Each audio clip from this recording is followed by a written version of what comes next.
தமிழ்நாடு வணிக வரித்துறையில் துணை ஆணையராக பணியாற்றி வந்த செந்தில்வேல் என்பவரின் உடல் போரூர் ஏரியிலிருந்து சடலமாக மீட்கப்பட்டிருக்கிறது. இதுகுறித்து கூடுதல் விவரங்களோடு இணைகிறார் எமது செய்தியாளர் பிரேம்குமார். வணக்கம் பிரேம்குமார், உங்களிடம் இருக்கும் தகவல்கள் பகிர்ந்து கொள்ளுங்க. சென்னை அருகே போரூர் அம்பாள் நகர் வசித்து வருவர் செந்தில்வேல். இவர் செங்கல்பட்டில் உள்ள தமிழ்நாடு வணிக வரித்துறை துணை ஆணையராக பணியாற்றி வருகிறார். அதாவது இவர் நேற்று காலை முதலே என காணவில்லை என்ற போரூரில் உள்ள காவல் நிலையத்தில் உறவினர் மற்றும் மனைவியும் புகார் அளித்திருந்தனர். இந்த நிலையில இன்று வந்து காலை போரூர் ஏரியில் ஒரு சடலம் இருப்பதாக தகவல் வந்தது. இந்த அடிப்படையில் வந்து போரூர் காவல்துறை மற்றும் பூந்தமல்லி தீயணைப்பு துறையினர் வந்து அந்த சடலத்தை மீட்டனர்.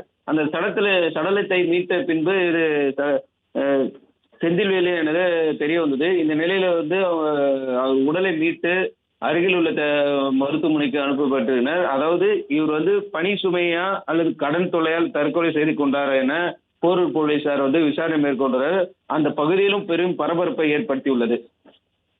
நன்றி பிரேம்குமார், உங்க தகவல்களுக்கு.